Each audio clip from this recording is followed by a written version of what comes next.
Oddiy mandarin bilan yuzdagi ajinli, dog'li va yuzni o'ta quruqligini davolashni men sizlarga hozir o'zim tayyorlab ko'rsatib beraman.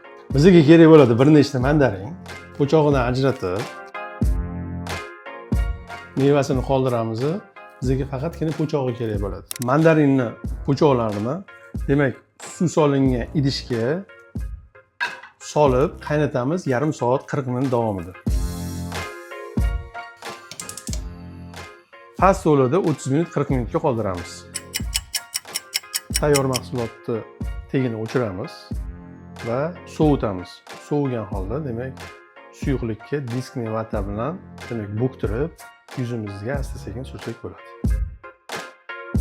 Tayyor bo'lgan mahsulotga diskli vatani bo'ktiramiz va asta-sekinlik bilan yuz terimizga surishga boshlaymiz. Bu sizdagi demak ajinlari yuzdagi barcha muammolarni hal qiladi. Mandarinning shuncha foydali xususiyatlari borligini bilarmidingiz? Foydali bo'lgan bo'lsa, tanishlaringizga albatta yuborib qo'ying.